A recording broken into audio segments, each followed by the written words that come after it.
Mari kita berdoa. Terima kasih Tuhan Yesus untuk nafas kehidupan yang baru yang Tuhan percayakan kepada kami. Tuhan, izinkan kami bangkit dari tempat tidur kami dan kami akan mulai aktivitas kami. Izinkan kami terlebih dahulu bersekutu dengan Tuhan, mendengarkan khotbah, membaca firman Tuhan, salah satunya melalui channel YouTube ini. Berbicara bagi kami Tuhan, karena kami telah siap untuk mendengarkan kebenaran firman Tuhan. Dalam nama Yesus kami berdoa. Amin. Shalom ibu bapak saudara terkasih dalam nama Tuhan kita Yesus.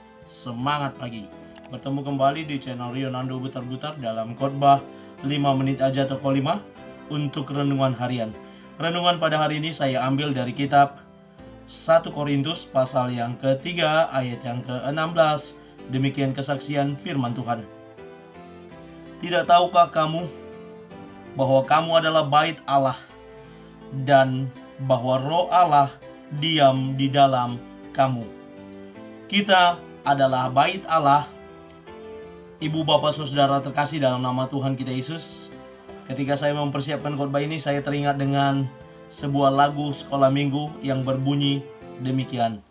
Gereja bukanlah gedungnya dan juga bukan menaranya.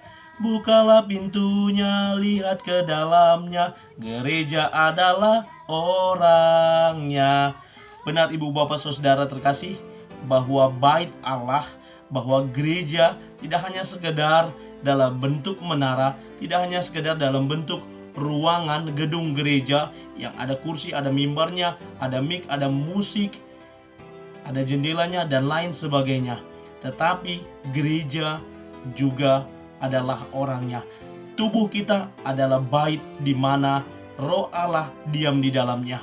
Paulus dalam nats ini sangat jelas memaparkan kepada orang-orang Korintus bahwa mereka adalah bait Allah, bahwa orang-orang percaya adalah tempat di mana Roh Allah berdiam di dalamnya. Ketika Roh Allah sudah berdiam di dalam kita, kita seharusnya menjadi sebuah gereja yang bisa memancarkan sinar kepada dunia ini. Kalau kita berbicara tentang gedung gereja, maka keberadaan gereja juga harus bisa memancarkan sinar, menjadi berkat bagi orang-orang di sekitar. Saya ingat ada sebuah gereja di salah satu kota di provinsi di Indonesia, di mana gereja berdiri dengan kokoh, gereja berdiri dengan besar, dengan megah, dengan indahnya, tapi kemudian dilempari oleh orang. Kenapa? Karena gereja hanya megah untuk dirinya sendiri. Orang-orang di sekitarnya yang miskin, yang susah, tidak pernah diberkati dengan berbagi.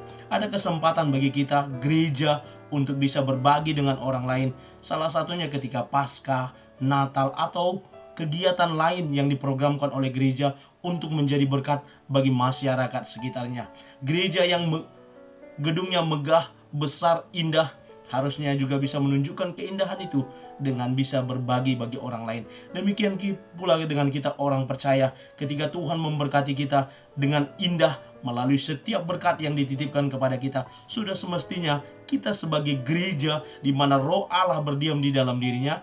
Saya tidak lagi membahas bagian dari gereja yang memuji memuliakan Allah, mendengarkan kebenaran firman Tuhan, tapi mari menjadi gereja di mana bait Allah diam di antara kita, di dalam hidup kita. Maka kita harus bisa menjadi berkat bagi sesama. Sebuah gereja yang didiami oleh Roh Allah sudah seharusnya juga menunjukkan terang Kristus dari dalam dirinya. Terpancarlah terang Kristus, sebagaimana khotbah kemarin di hari Kamis, bagaimana Yesus yang berkata, "Akulah terang dunia." Yesus adalah terang dunia. Hal itu juga yang terpancar dari kehidupan orang percaya yang mana Roh Allah tinggal di dalamnya. Kiranya firman Tuhan buat kita pada pagi hari ini boleh mengingatkan kita, sebagaimana Paulus mengingatkan jemaat di Korintus. Kita juga boleh diingatkan, kita adalah bait Allah di mana Roh Allah diam di dalam hidup kita. Kalau Roh Allah diam di dalam hidup kita, maka kita juga dapat menjadi berkat dimanapun Tuhan menempatkan kita. Amin. Kita bersatu dalam doa. Terima kasih Bapa untuk firman-Mu yang telah kami dengarkan.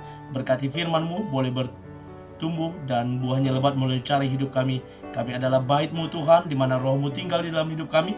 Kalau Roh-Mu tinggal dalam hidup kami, maka kami akan memancarkan terang Kristus dari dalam hidup kami. Mampukan kami Tuhan menjadi pelaku-pelaku kebenaran firman Tuhan, menjadi gereja yang memancarkan sinar. Terlebih lagi hamba-Mu yang memancarkan sinar Kristus melalui channel YouTube ini. Berkati mereka yang tetap setia mendengarkan channel YouTube ini. Tambahkan berkat-Mu atas mereka, agar terang Kristus juga nyata dalam hidup mereka. Mereka juga boleh menjadi berkat dimanapun Tuhan menempatkan mereka. Terpuji nama Tuhan. Kami lanjutkan aktivitas kami pada pagi hari ini. Dalam nama Yesus kami sudah berdoa dan mengucap syukur. Amin. Selamat beraktivitas. Tuhan Yesus memberkati. Shalom.